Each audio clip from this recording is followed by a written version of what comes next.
Zee 24 तास एक पाऊल पुढे. पाचव्या श्रीमंतीचा या विशेष कार्यक्रमामध्ये पुन्हा एकदा सगळ्यांचं स्वागत. आणि आता वेळ झाली आहे तुमच्या प्रश्नांना उत्तरं देण्याची आणि त्यासाठी सध्या आपल्याबरोबर स्टुडिओमध्ये आहेत शेअर बाजार विषयक तज्ञ राजेश तांबे. स्वागत सर तुमचं या कार्यक्रमामध्ये. सरांची थोडक्यात ओळख करून देते आपल्या नवीन प्रेक्षकांसाठी. सर गेली 23 वर्ष शेअर बाजारामध्ये आहेत, यातलं ते तज्ञ आहेत. तसंच झी बिझनेस ही जी आमची वाहिनी आहे झी समूहाची, त्यावरचा डी स्ट्रीट का डॉन हा त्यांचा अतिशय प्रसिद्ध शो आहे. त्यामधूनही ते प्रेक्षकांना मार्गदर्शन करत असत. तसंच मिड कॅप बाजार जो दर बुधवारी हा शो लागतो त्यांचा, त्यामधून सुद्धा ते प्रेक्षकांना मार्गदर्शन करत असतात. तसंच आज सुद्धा तुमच्या प्रश्नांना उत्तरं देण्यासाठी ते इथे आहेत. तेव्हा 1800221010 या क्रमांकावर फोन करून तुम्ही तुमचे प्रश्न विचारू शकता. सध्या आपल्याला सर एक फोन आलेला आहे, तो फोन आपण घेऊया. कर्जतवरून विलास मुळक आहेत. नमस्कार विलासजी, विचारा आपला प्रश्न. हॅलो, नमस्कार तांबेजी. नमस्कार सर. मी आपले बरेचसे कार्यक्रम टीव्हीवर बघत असतो. हिंदी मधले आपले कार्यक्रम अतिशय सुंदर असतात सर, आणि ते इतके पाहावेसे वाटतात, आवडतात आणि त्यातून बरंचसं मार्गदर्शन पण मिळतं. परंतु मला एक असा प्रश्न विचारायचा आहे की शेअर बाजारामध्ये जे काही शेअर आहेत, जर आपण 1 किंवा 2 शेअरवर जर जास्तीत जास्त लक्ष दिलं आपण, तर आपण यशस्वी होऊ शकू का शेअर बाजारामध्ये? ठीक आहे, यांचा प्रश्न फार छान आहे. पण याचं उत्तर हे आहे की कधी पण आपले पैसे कधी पण एका शेअरमध्ये नाही टाकायचे. की जशी ती एक इंग्लिशमध्ये ती म्हण आहे ना की don't put all your eggs in one basket. आणि त्याच्यामध्ये असं सर्वात बेस्ट असतं की तुम्ही आपला एक असा पोर्टफोलिओ करा की अलग अलग सेक्टर्समध्ये करा. जसं पॉवर सेक्टरमध्ये घेतला, फार्मामध्ये घेतला, बँकिंगचा एक स्टॉक घेतला. म्हणजे समजा अगर कोणत्या एका सेक्टरने चांगलं परफॉर्म नाही केलं तर बाकीचे 3 सेक्टर्स परफॉर्म करतील.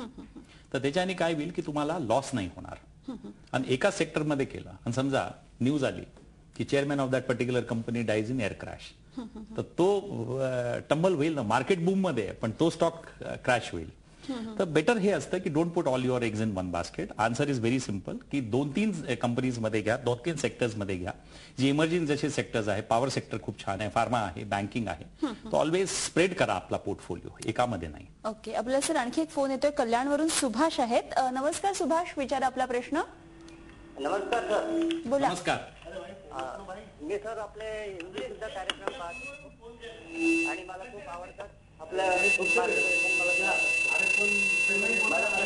युरोमल्टीविजन मी घेऊन 22 माझा ऍव्हरेज आलेला आहे. 1000 शेअर आहेत आणि सध्या त्याची पोझिशन खूपच डाऊन आहे, तर काय करावं? सुभाषजी परत एकदा तुमचा प्रश्न विचारा. हा, युरोमल्टीविजन शेअर मध्ये आहेत 1000 आणि ऍव्हरेज आहे 22.68. तर आता याचं काय करावं? सध्या खूपच डाऊन आहे. ठीक आहे, आलं लक्षात आला प्रश्न. सुभाषजी, एक चीज लक्षात ठेवा, अनुपमा, काय असतं बाजारात खूप सगळे शेअर्स येतात. कॅपिटल मार्केट जो कंट्रोलर ऑफ कॅपिटल इश्यू आता काढलेला आहे, तर आता हर एक माणूस आपल्या बुक्सवर चांगला प्रॉफिट दाखवून ते पब्लिक इश्यू घेऊन येतात.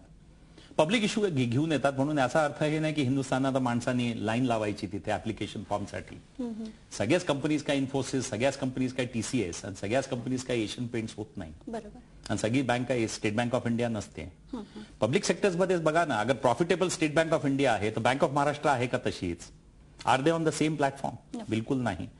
तर आपल्या 5ही पण बोटं सगळी एक समान नाहीये. तर माझं म्हणणं आहे की ग्रीड तुम्हाला या सगळ्या प्रॉब्लेम्सला घेऊन जाते. तुम्ही लोक का बुद्धू बनता? तुम्हाला हे बुद्धू बनवतात एजंट्स आणि तुम्हाला सांगतात या कंपनीचे शेअरमध्ये IPO मध्ये टाका. पण माझं हे म्हणणं आहे की देवाने आपल्याला बुद्धी दिली आहे, त्याचा आपण वापर करायला पाहिजे. नाही तर मग त्याला म्हणतात ना, करोजन होऊन जातो, जंग लागून जातो तिथे.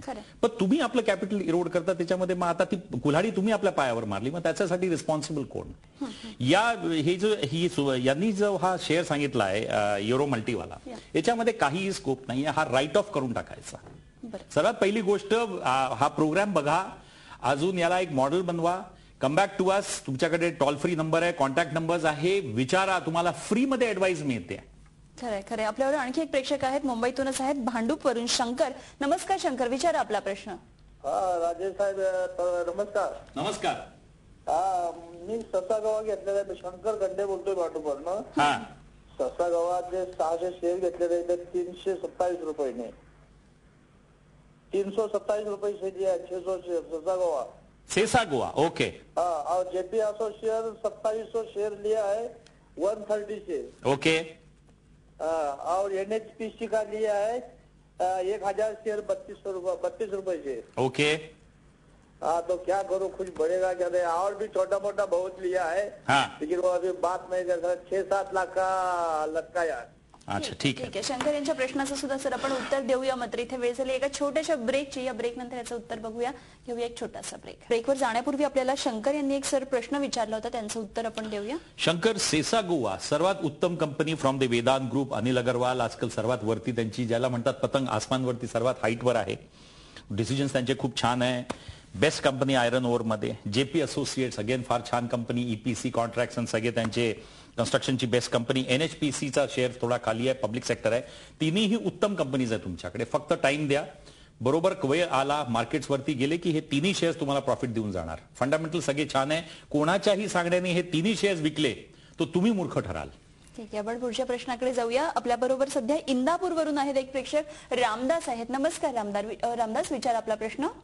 हॅलो मॅडम, नमस्कार. बोला. मॅडम, आमचा असा प्रश्न आहे की आता जी सरकारची धोरण आहेत त्याचा शेअर्सवर जे शेअर आहेत ना त्याचा परिणाम होतो का, जेणेकरून सामान्य माणसाला ती शेअर विकत घेणे फायद्याचे आहे का? बरं, ठीक आहे.